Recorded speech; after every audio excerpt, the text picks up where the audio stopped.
Sejam muito bem-vindos ao podcast Entre Reuniões, o podcast da Long Vision. E aqui a gente bate papos que transformam, porque a gente acredita que toda mudança começa com uma boa conversa. Eu sou Renata Moreno, eu sou sócia e entusiasta do comportamento. E aqui a gente vai falar sobre liderança, comunicação, performance, com papos leves e profundos. Hoje eu recebo aqui Dani Matos. A Dani, ela é fundadora e CEO da RH Lovers, referência em informação e comunidade para Business Partners, os BPs. Especialista em RH estratégico, com quase 20 anos de atuação em empresas como o Grupo Boticário, Renault, Grupo Kantar e Kimball. Atua como palestrante e mentora de BPs, reconhecida nacionalmente com diversos prêmios como Top HR Influencer, Top 100 People, Top 50 Influenciadores de RH. Respira fundo e coloca o fone e vem com a gente que esse bate-papo tá imperdível. Dani, obrigada por aceitar o nosso convite para esse podcast. Eu que agradeço, muito feliz da gente poder estar junto em mais um momento agora aqui para bater esse papo especial. Maravilha, a gente é parceiro aí já há alguns anos, né, trabalhando com temas relacionados com RH, e hoje eu quero que você conte mais da sua história para nós. Como que começou esse movimento na tua vida de focar no business partner e de criar o RH Lovers? Bom, eu venho da carreira de RH no mundo corporativo, né? Comecei lá em 2006 como estagiária, fui crescendo, até que ali em meados de 2012, mais ou menos, eu comecei a ter contato com o que eu entendi que era o papel de parceiro de negócios, que é o BP, né? E que eu falo que vai muito além de cargo, é o papel que o RH precisa ter. Fui crescendo, sentei em cadeira de liderança, construí times de business partners. Eu sempre tive uma inquietação muito grande de aonde as empresas colocam o RH, como o RH é visto, né? Quando a gente entra em rodas de conversa, porque o RH fala desse jeito, porque o RH não dá atenção. Sempre as pessoas falando mal do RH. Eu lembro de uma pessoa que falou assim, não, quando o RH passa, a gente canta a musiquinha Darth Vader, porque ele vai demitir alguém. E eu falei, gente, que absurdo, né? Sempre tive essa inquietação de como é que a gente muda isso? Como é que a gente muda isso, essa visão do RH? E eu sempre tive experiências muito boas dentro das empresas que passei. Antes mesmo de eu ter a minha empresa, eu compartilhava conteúdo. Então, eu fazia palestras, tive grupos de RH, até hoje tenho, mas desde 2012 eu me comunico com a comunidade de RH.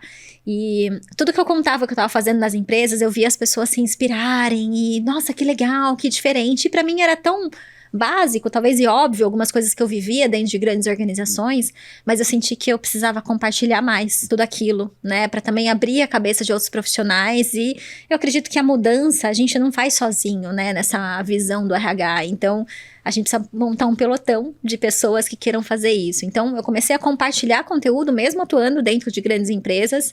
Meu pai sempre brincava assim, filha, quando é que você vai ganhar dinheiro com isso? Porque você chega do trabalho, continua a trabalhar final de semana. E eu sempre disse pra ele que era muito sobre o meu propósito, a minha missão, até que chegou a hora certa de eu criar a minha empresa, que na verdade nasceu como um projeto. Falei, poxa, todo mundo me procura, quer saber mais dos meus desafios, o que eu vivo na empresa, as pessoas, eu tinha uma demanda reprimida gigante de pessoas que queriam aprender comigo. Montei um curso presencial, não aconteceu porque veio a pandemia, tive que transformar isso online, mas até então era, poxa, um projeto, né? Vou fazer um treinamento, vou compartilhar com as pessoas de forma mais estruturada o que eu sei, como eu cresci como business partner dentro das empresas. E depois isso veio a se tornar a minha empresa, a RH Lovers, em julho de 2020, a data oficial que nós abrimos, comemoramos 5 anos esse ano, né? E nasceu muito porque é o primeiro grupo de pessoas, 70 pessoas quiseram se desenvolver comigo. E ali eu entendi que existia um potencial muito maior de eu impactar outros profissionais de RH para serem mais felizes com as suas carreiras, porque esse é um objetivo muito grande meu, mas também da gente poder impactar as organizações. O RH, ele é muito multiplicador dentro de uma empresa, né? De todos os processos, da cultura, das competências. Então, tem um potencial gigantesco quando você fala, eu quero multiplicar esse meu trabalho. Você está exponencializando isso, né, em várias camadas com essas pessoas. Vamos falar de números hoje, Dani. Quantos alunos já passaram aí pelo seu curso e hoje quantos seguidores você tem no RH Lovers? Juntando as nossas redes sociais, hoje já deve estar batendo né? 100 mil seguidores, pessoas que nos acompanham, né? Eu falo que não é sobre... Claro que é muito legal ter muitos seguidores, mas eu vejo muito mais o impacto e a transformação que a gente gera nas pessoas, que tem sido incrível. Eu sou marcada 20 vezes por dia no LinkedIn de pessoas compartilhando conquistas, né? Engajamento com a nossa comunidade, desafios, é muito legal. Já foram mais de 2 mil BPs formados, né? Que passaram pela nossa escola, mas a gente também promove muito conteúdo gratuito, semanas gratuitas de eventos que a gente faz. Então, a gente pode dizer que a gente já impactou aí mais de 20, 30, 40 mil pessoas ao longo desses 5 anos que participaram das nossas iniciativas na RH Lovers. Que maravilha. E vocês você defende um profissional de RH mais estratégico, né? E isso tá na tua fala, tá na forma como você se expressa, você vive isso liderando esse movimento. Como que alguém pode desenvolver essas competências que você relaciona com o RH estratégico, que é mentalidade, posicionamento e influência na prática? O que eu acredito é que não é o técnico que leva as pessoas para um próximo nível. Por mais que seja importante, né, você ter um repertório de RH, conhecer o negócio. Eu sempre falo para os meus alunos da fórmula do sucesso que a gente criou na RH Lovers, que é a soma de quanto tá o teu repertório de pessoas, teu repertório de RH e o teu repertório de negócios, dividido pela tua falta de posicionamento e mentalidade de BP. Porque de nada adianta você ter uma nota excelente na parte de cima dessa conta. Você tem um baita repertório de RH, você conhece muitas pessoas que conhecem o negócio, mas você entra numa reunião, entra mundo e sai calado. Não concorda com uma opinião, tem medo de se posicionar, tem medo de enfrentar um líder, né? Não se prepara para uma reunião com a liderança, para levar dados, para levar informações, para influenciar de verdade. Então, o que eu acredito pela minha própria vivência, agora 5 anos desenvolvendo os BPs, é muito claro que quem cresce e quem impacta o negócio é quem realmente se posiciona de forma mais assertiva e mais firme como um parceiro de negócio e tem essa mentalidade adequada também. Eu vejo muito que a gente trabalha na RH Lovers é principalmente trabalhar a mentalidade. Uma vez eu ouvi num evento que eu fui, um evento de marketing, era um evento de negócios, e ela falava, mentalidade vem antes de estratégia. Eu falei, puxa, isso faz muito sentido pro RH também. Porque eu vejo as pessoas sempre... puxa, eu preciso ter mais estratégico. E aí vai buscar ferramentas, o que eu posso implementar, como é que eu faço a minha caixinha de ferramentas estar mais preparada quando o líder me pedir alguma coisa. Então o líder veio me pedir um team building, eu sei como fazer. Só que se você não tem a mentalidade adequada de parceiro de negócio, de nada adianta você ter todas as ferramentas do mundo, de nada adianta você ter a estratégia na mão. Então eu acredito muito que começa na mentalidade, né? Então quando um líder vem te pedir, vamos lá, Rê, vamos fazer um team building, em vez de você ir olhar a sua caixinha de ferramentas, falar, opa, mas espera aí, que problema você quer resolver com isso? Né? O que tá por trás? Porque às vezes o team building não é a solução. É outro problema que ele tem para resolver. Mas muitas vezes o profissional de RH, isso é uma frase que eu sempre uso, ele quer ser querido, quer ser bonzinho. Poxa, você me pediu? Vamos lá, vamos fazer. Só que eu falo que antes de você querer ser querido, que é muito bom, é muito gostoso, queira ser respeitado. E você só é respeitado quando você questiona, quando você faz boas perguntas, quando você provoca. Isso incomoda o líder, porque os líderes não estão acostumados com RH que questiona, né? Mas ao longo do tempo, a liderança começa a valorizar isso. Poxa, a Renata foi a BP ou o RH que trabalhou aqui comigo, que mais me provocou e que mais me fez crescer, que mais me fez ver outros pontos de vista, né? Que mais fez com que eu fosse um bom líder, que eu tivesse mais resultados com o meu time. Antes de não queira ser querido, né? Queira ser respeitado. Então, vejo que a gente precisa começar a trabalhar com a mentalidade. E mentalidade passa por se conhecer, né? Então, você precisa se conhecer, você precisa se enxergar como um bom profissional, porque enquanto você fica esperando reconhecimento de fora, de nada adianta, não adianta receber vários elogios se nem você se reconhece, nem você sabe o seu impacto e o seu propósito como RH. Então, pra mim, o desenvolvimento ele começa por aí, de você se apropriar, né? Muitos alunos chegam na nossa turma e falam, poxa, Dani, eu percebi que eu já sou BP e não sabia. E muita gente chega querendo técnico, eles chegam querendo ferramentas, modelos de coisas, e lógico, a gente entrega isso. Mas eu falo que lá na frente eles percebem que o mais importante é essa mudança de dentro pra fora, de você se empoderar, de você lembrar do seu propósito todos os dias, porque o dia a dia é difícil, tem que ter muita resiliência e você precisa saber o tamanho do seu impacto lá no negócio. Então a gente começa por desenvolver mentalidade, você precisa se conhecer, ter essa mentalidade de crescimento. A própria Carol Dweck fala isso, né, no livro Mindset.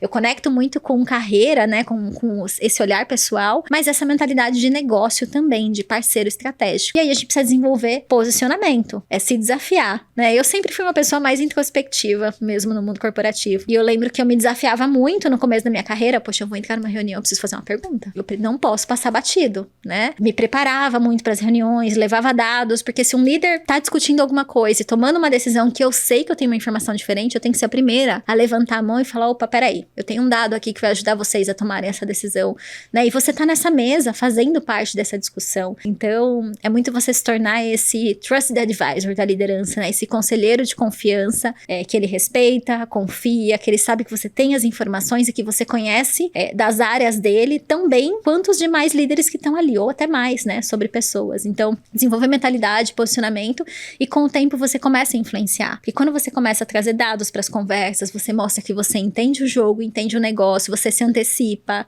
você começa a pautar mais do que ficar só sendo pautado pelo negócio, você começa a influenciar as decisões. Então, para mim, esse é o caminho, é isso que eu acredito, é assim que eu cresci, é assim que os meus alunos crescem, trabalhando muito a mentalidade, depois desenvolvendo esse posicionamento mais assertivo de parceiro estratégico e influenciando o negócio. Porque aí depois a gente consegue ser estratégico com tudo isso. Mas isso vem antes, isso é muito importante ser trabalhado. E a coragem também, né, Dani? Para essas Total. conversas, esses enfrentamentos, né? Muitas vezes você vai para um questionamento e não encontra uma abertura para esse questionamento. Exatamente. E isso vai exigir de você comportamentos novos para tentar lidar com tudo isso. Exatamente. E a gente aprender com isso, não é na primeira vez, não é na segunda, né? Eu lembro de muitas reuniões que eu ia, às vezes chega num negócio novo, você lida com líderes difíceis, né? E quanto mais sêniores eles são, mais objetivos eles são, menos tempo eles têm para nos ouvir, né? Então, a gente precisa começar a entender como eles pensam, como eu vendo melhor essa ideia. Eu falo muito para os meus alunos, usa o time desse líder, né? Você vai falar com o vice-presidente, conversa com os diretores, com os gerentes deles. Várias vezes eu fazia isso, gerentes,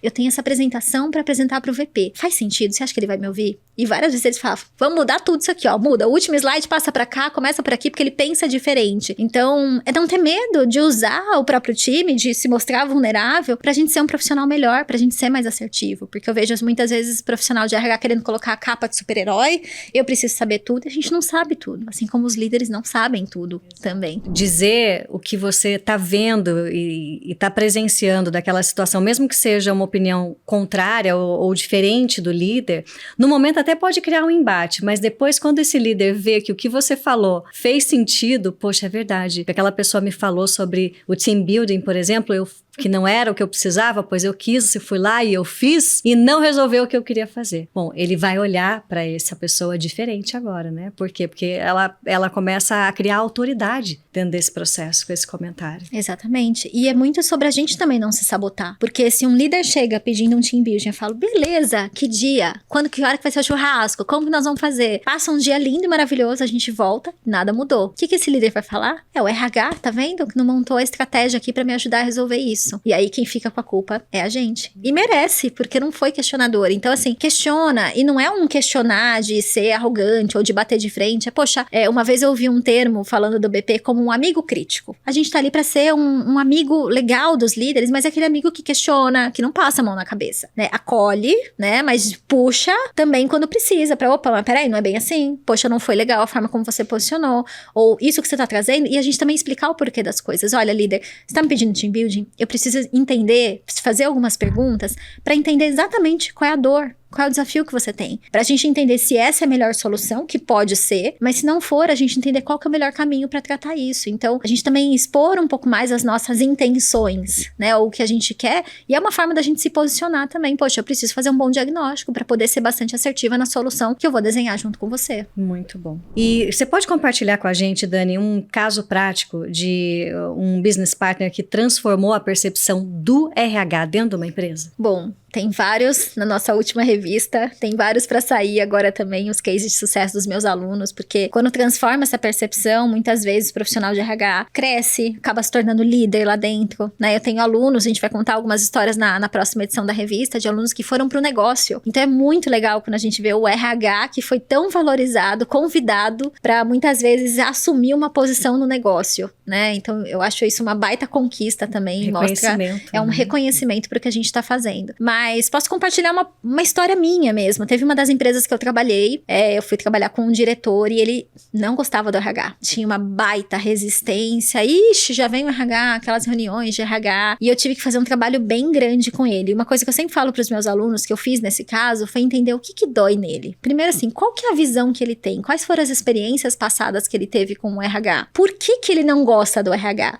E eu fui entender, depois de um tempo de conversas, de muita resistência da parte dele, mas não me posicionando, que ele não teve boas experiências com recrutamento e seleção, que o RH não estava próximo dele, não trazia candidatos adequados, não trazia no timing perfeito. Então assim, ele sentia que, poxa, o RH não entende meu negócio, entrega qualquer candidato aqui em qualquer timing e tá atrasando a minha vida. Então quando eu entendi que essa era a dor dele, vamos resolver isso. Rapidamente, chamei o time de recrutamento e seleção, comecei a trazer para as reuniões comigo, a gente acabou contratando uma pessoa específica só para atender essa área que estava em crescimento. E ali ele falou, opa, peraí, tem um RH agora. Achei uma parceira, né? Legal.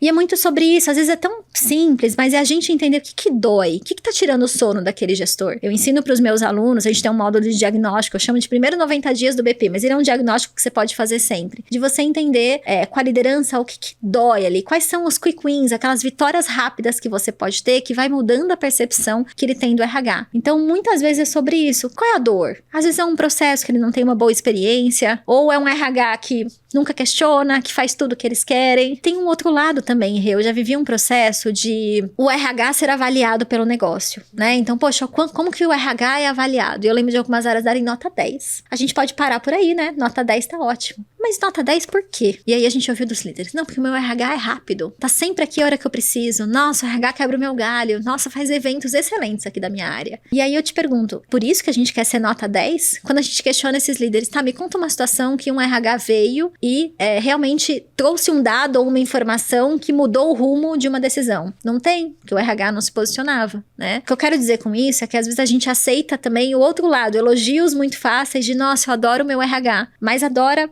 pelos motivos errados, né? Então não é sobre ser querido, é sobre a gente ser um RH que é respeitado. Poxa, o meu RH me provoca, viu? Não faz um monte de coisa pra mim, diz que eu tenho que fazer, né? Mas, poxa, me faz crescer, me provoca. Eu acredito muito da gente ser um facilitador. Essa história que eu contei pra você, eu não atuava diretamente em recrutamento e seleção, mas eu fui uma facilitadora dentro do time, pra gente transformar essa visão e entender, poxa, qual é a dor? Realmente, eles precisam de velocidade. Era uma área bem específica dentro do negócio, que não era qualquer recrutador que podia estar ali fazendo aquele processo junto com outras vagas. Então, vamos entender qual é o budget que a gente tem, que o RH e que a área pode dar pra gente contratar uma pessoa específica.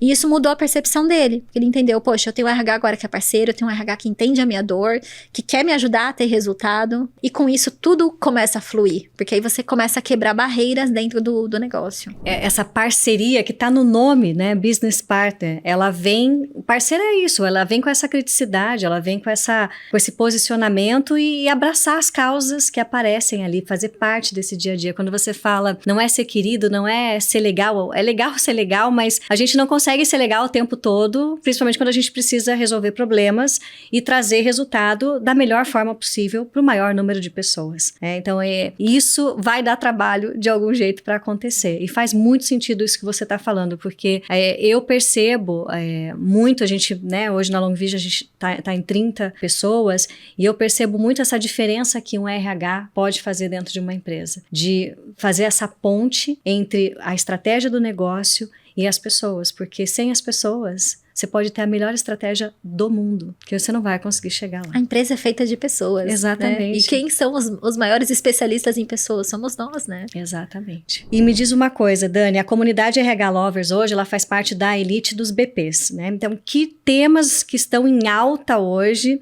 na comunidade?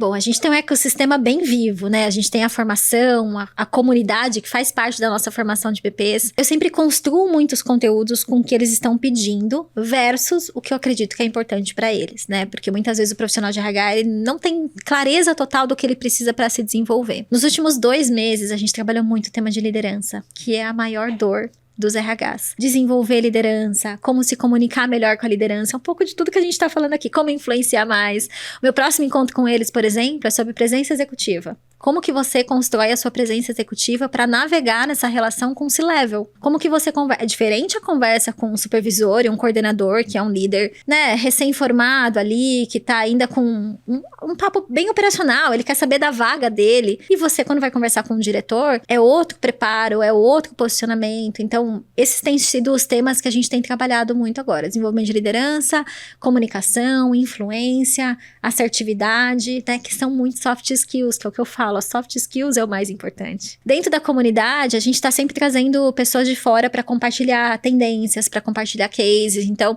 recentemente a gente falou de remuneração estratégica, que é um tema super importante. E o BP, ele é um generalista, ele precisa conhecer de vários subsistemas também, porque quando ele tá de frente com um diretor, não dá para ele falar assim, não, peraí que eu vou ligar pro especialista de remuneração para subir aqui e vir falar comigo. Não, peraí que eu vou ligar pro recrutador. O BP, ele precisa conhecer os subsistemas e ele conta com as áreas especialistas quando é um projeto mais profundo, quando é uma necessidade diferente ali. Então, a gente fala muito de processo, falamos de remuneração, falamos de tendências de treinamento e desenvolvimento. A gente trouxe recentemente o CEO da BTD para trazer tendências, o que tá rolando fora do Brasil. A gente teve um fórum de BPs recente, onde a gente falou muito de inteligência artificial. Eu busquei cases e, olha, foi muito difícil, tá? De encontrar cases de implantação de IA no RH. Porque a gente vê muito, o que tá rolando por aí é cases de IA no negócio, né? Na área comercial, na área de produção, na área de marketing, outras áreas. E eu falei, eu queria um case do RH. E eu passei, assim, quase um mês atrás de cases e encontrei 2 cases muito interessantes. Consegui levar para esse fórum e foi, olha, talvez o melhor evento desse ano que a gente já teve, porque ele tá repercutindo até hoje, porque tem essa necessidade de entender melhor como eu trago a inteligência artificial para melhorar o meu dia a dia, né? Então, a gente tem falado muito sobre tudo de RH, mas esses são os temas dos últimos 2 meses que eu posso compartilhar com você. As principais tendências do papel do BP para esse ano, elas estão dentro dessa tua resposta ou tem mais coisa? Olha, quando a gente fala de tendências para RH, eu fiz uma palestra outro dia sobre isso. Se a gente olhar os últimos 5 anos, as tendências são muito parecidas, né? Se você olhar os relatórios de Gartner, McKinsey, tudo que tá falando, geralmente tem o quê? Dados, diversidade e inclusão, né? Tecnologia, a própria IA, que agora tá se falando, a gente já fala sobre isso há muito tempo. Então, eu acho que mais do que tendências, é como a gente pode se reinventar nesse papel, né? O que tá urgente? O mais urgente hoje é a IA. Como a gente usa, e eu falo pra eles, né? Tem uma frase clássica da internet que eu falo, a IA não vai substituir você, mas quem vai te substituir é alguém que entende melhor de IA, né? Então é outro profissional, não é que agora as máquinas vão invadir, não existe mais RH, mas o RH que dá bem preparado, que sabe usar a inteligência artificial pra tornar seu dia mais produtivo, pra tirar o operacional do colo, esse profissional que vai substituir você que não tá olhando pra isso. Então eu falo que inteligência artificial é o tema do momento, né? Tá super hypado, todo mundo quer aprender mais e é ótimo isso, a gente tá até com FOMO, né? Fear of missing out, a gente tá com medo de o que eu tô perdendo, porque todo dia tem uma novidade, né? Mas é um tema que é urgente pra gente também, né? Como RH. Mas eu vejo que o RH demorou muito pra ocupar o seu espaço, né? A gente veio da pandemia aí, que foi um momento que o RH ficou em evidência, um super espaço pra gente cuidar de gente, pra gente se posicionar, pra ter isso. E eu vejo que isso não aconteceu na sua maior proporção, como poderia ter sido, né? A gente ocupar de fato esse espaço dentro das empresas. Então, eu vejo muito, né? O caminho que tá indo, eu tenho conversado com amigos que trabalham fora do Brasil também, de o que tá acontecendo no RH, o que os gestores estão pensando sobre o negócio. E eu vejo muito o papel do RH se reinventando, a liderança assumindo muito do nosso papel. A gente prepara os líderes para serem, de fato, melhores gestores de pessoas, né? E tirarem do nosso colo, porque o RH hoje faz muita coisa que a liderança deveria estar fazendo. Treinar, a própria liderança pode treinar, mas é o RH que faz.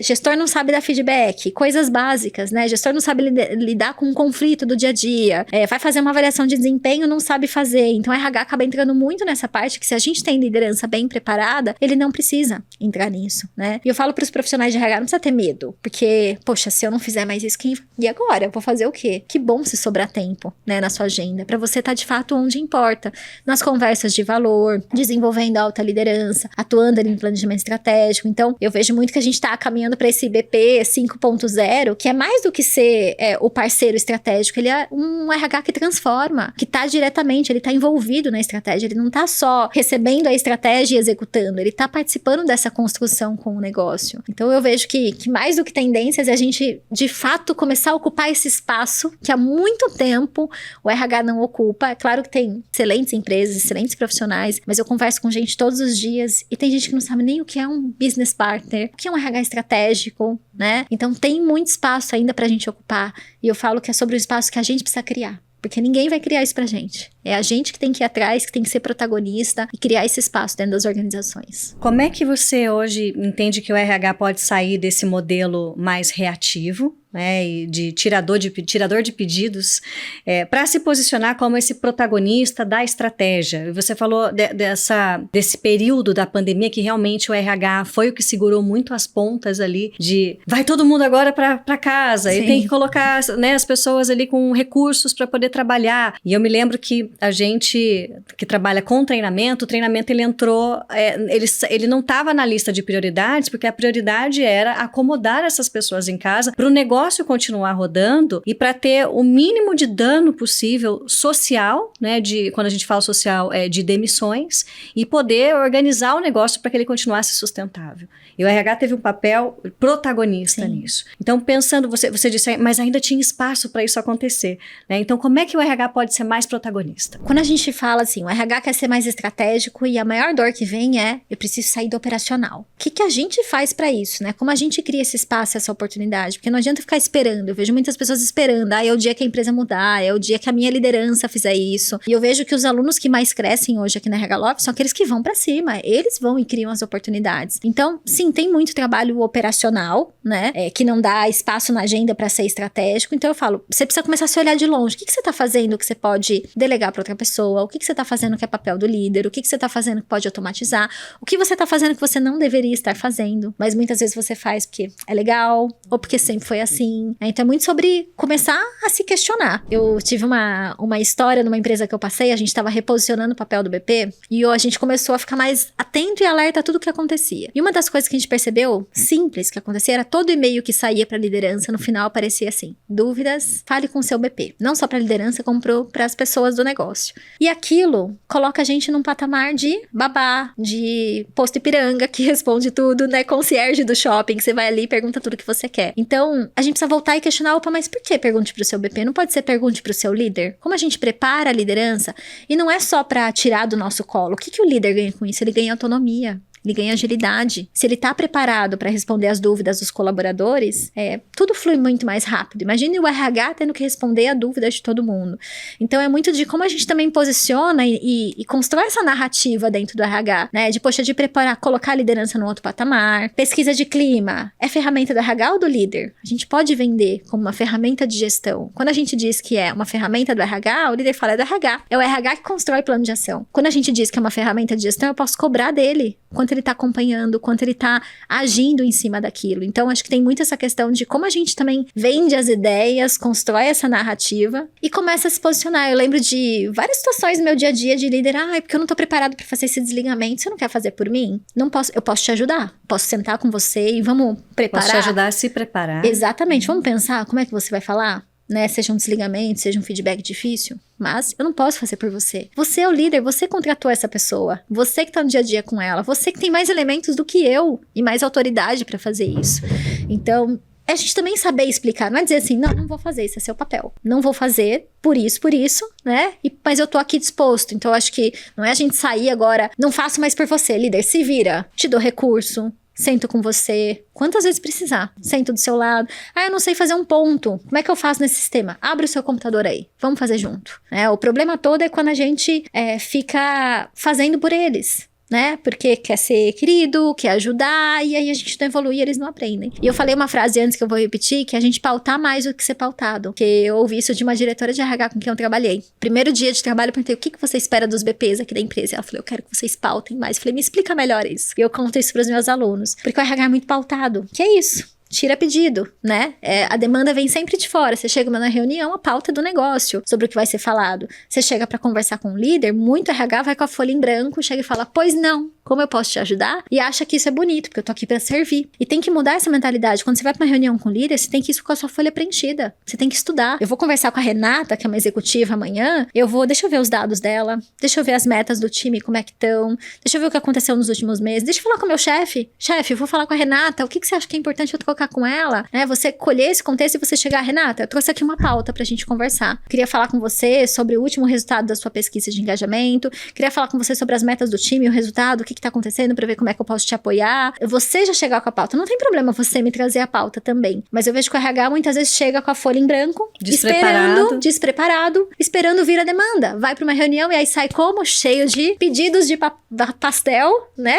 Prontos, e fala, tá bom, eu vou até ali fritar o pastel. E aí a pastelaria do RH. Então, esse equilíbrio é importante. Só que isso exige o quê? Preparo, exige interesse em conhecer mais do negócio, né? Sair do RH. Então, poxa, deixa eu lá ver o que tá acontecendo, deixa eu participar dos eventos da área, deixa eu pedir pra entrar em reunião. Eu lembro de uma fala minha no meu primeiro ano como RH, de uma chefe que falou, se não te chamarem pra reunião, você pega a sua cadeirinha e entra lá. Poxa, mas eu vou ser enxerida? Vou ser enxerida. Porque é assim que a gente se posiciona. Só que não adianta nada a gente começar a sentar nas mesas, os líderes com pessoas de outras áreas, né? E entra mudo e sai calado. Ou então, ouvir tudo aquilo e não usar essa informação no dia a dia. Então, tem que se posicionar nessas reuniões, trazer dados, contribuir. E tudo que ouviu, muitas vezes a gente não entende, né? Eu lembro quando eu trabalhava com a área financeira, poxa, era um monte de sigla, um monte de coisa que eu não entendia. Eu saía da reunião, as primeiras reuniões, falava, quem é o gestor que vai me ajudar? Quem é o parceiro? E eu contava com parceiros, poxa, você tem meia hora pra me contar o que é esse projeto que vocês estavam falando na reunião? Mas assim, ninguém vai vir assim, nossa, temos que contar pra Dani em detalhes qual é o projeto. Tá todo mundo preocupado com a sua entrega, com o que tem que ser feito. A gente tem que ir atrás e contar com essa parceria, estudar, vai ver o que os líderes estão lendo, o que eles estão estudando, que eventos eles estão participando, o que está acontecendo no nosso mercado, o que os nossos concorrentes estão fazendo, o que está acontecendo no mundo, na economia, que pode impactar a nossa empresa, porque a gente fica mais preparado, e aí a gente consegue levar dados e um repertório muito melhor para as conversas. Fora essa dica que você já deu aqui, Dani, pro BP, de se preparar, de ir para uma conversa com mais informação, mesmo que seja uma conversa aberta, onde você também vai ouvir, mas ir preparado para essa conversa, como que o BP pode fazer esse ajuste interno de mentalidade ou de comportamento? Que dica você daria, uma dica prática para essa pessoa? Se conhecer é muito bom, então tem vários testes, assessments que você pode fazer, eu adoro todos eles, né? Já fiz DISC, sei lá quantas vezes na minha vida. E é muito bom para você entender quais são suas fortalezas e quais são seus pontos cegos também. Eu tenho um SC super alto para mim, então eu sei que eu sou uma pessoa bastante analítica, eu sei que eu demoro às vezes para tomar uma decisão porque eu preciso ter mais dados, mas se eu tô numa mesa de reunião com a liderança, muitas vezes eu não vou ter todos os dados.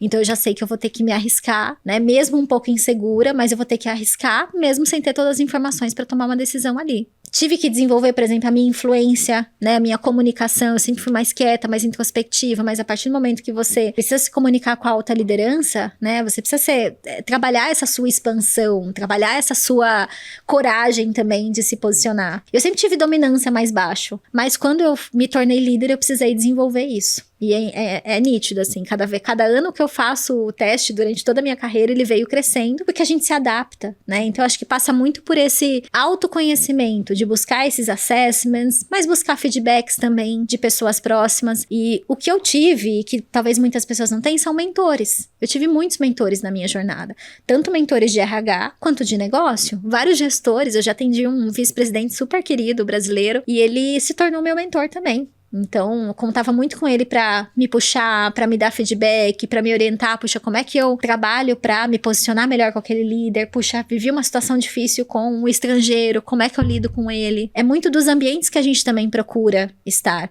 Eu vejo que essa ambiência, né, você tá num lugar qualificado, com outras pessoas que querem crescer, que querem ser melhores, que vão tentar, vão errar e vão aplicar e vão ser vulneráveis, faz muita diferença pra gente expandir o nosso repertório. Porque muitas vezes acontece uma situação eu não sei resolver, porque eu nunca vivi aquilo, nunca ouvi ninguém falando. Então, muito do que a gente vive no Vida de BP é isso. Os alunos estão ali compartilhando as suas histórias, os seus desafios. Eu sempre falo, você aprende muito com o desafio do outro. Porque a hora que acontecer com você, você fala, opa, alguém já viveu isso. Então, você busca lá no seu repertório e fica muito mais fácil de resolver. E me diga uma coisa, que legado você espera deixar no mundo do RH e das pessoas? Pro RH, a minha luta é diária, da gente realmente transformar a área, criar um novo capítulo, né, nessa história de um RH mais reconhecido, né, de um RH mais valorizado dentro das organizações, de um espaço realmente, mais do que um espaço à mesa, né, de um RH que transforme, que faz parte da estratégia. Mas para isso eu dependo de desenvolver as pessoas. Então, é isso que a gente vem fazendo, preparando as pessoas para fazer essa mudança, né, dentro do RH mesmo, colocar o RH em outro patamar, porque essa mudança não é sozinha, eu preciso de muita gente transformando. A minha missão muito é de olhar para as pessoas e fazer elas mais mais felizes com as suas carreiras. Então, por mais que a gente tenha um impacto na organização, que é super importante, eu valorizo muito o profissional de RH estar bem com si mesmo, né? Estar feliz, estar realizado. Então, eu sempre falo que na RH Lovers a gente gosta de ser o palco para os melhores talentos. Então, toda vez que eu tenho oportunidade, eu dou espaço para aluno dar aula, os alunos saírem na revista, os alunos fazerem um post, contarem a história deles, porque eu acredito que gente boa precisa ser conhecida. Então, eu quero muito trabalhar sempre para poder dar esse palco e para que as pessoas se sintam mais realizadas mesmo com o que estão fazendo, com o impacto delas no dia a dia. E a gente vai para a nossa última pergunta aqui, Dani. Em uma palavra ou frase, como você definiria o RH do futuro? Corajoso. Essa palavra tem permeado bastante. Eu tenho visto muito Dave Urich falando disso, né? Do quanto essa é a competência mais urgente que a gente precisa desenvolver, que é a coragem. Porque se a gente tem coragem, a gente vai pra cima, a gente se posiciona, a gente influencia, a gente consegue ocupar esse espaço que tá aí, disponível pro RH. Então, pra mim, esse RH precisa ser mais corajoso, né? Em uma palavra, se a gente tiver que dizer. Dani, obrigada pela sua participação. A gente falou muito pra vocês, BPs, aqui teve muita dica, nós vamos deixar os endereços aqui embaixo também. Dani, fala um pouquinho do lançamento da tua revista. Vamos lançar a segunda edição da nossa revista, a Elite dos BPs, né? Ela nasceu no ano passado, em 2024, como uma oportunidade de contar as histórias de sucesso dos nossos alunos. A gente recebe muitas histórias todas as semanas, então com essa missão de dar palco, a gente contou 20 histórias, e esse ano a gente expandiu a revista, a gente tem parceiros incríveis com a gente, inclusive vocês, Long Vision, estão lá, tem conteúdo do Edu na nossa revista, conteúdo de gente muito incrível, e a gente vai contar novas 20 histórias de sucesso de alunos. A gente recebeu muitas aplicações, fizemos uma super avaliação com um comitê, e vai ser lançado no CONAR, dia 19 de agosto, a revista. Então, não sei se no momento que as pessoas estão assistindo, né, pode ser que já esteja disponível, a gente vai ter a versão digital, mas a versão impressa também para quem nos encontrar nos eventos. A gente tá super animado, vai ter muito conteúdo bom lá dentro. Legal, parabéns por mais esse projeto, por mais essa conquista. Obrigada mais uma vez, Dani, pela sua participação. Esse foi o Entre Reuniões, e nesse episódio eu recebi a Dani Matos, que falou muito aqui com os BPs. Então, esse episódio é especialmente feito para vocês. Eu espero que vocês tenham encontrado aqui o que procuram e muitas dicas. E para dar continuidade a esse processo, vocês vão encontrar os endereços aqui abaixo, os links. Se fez sentido para você e também você acha que vai fazer sentido para uma outra pessoa, compartilha esse conteúdo e eu vejo vocês no nosso próximo episódio.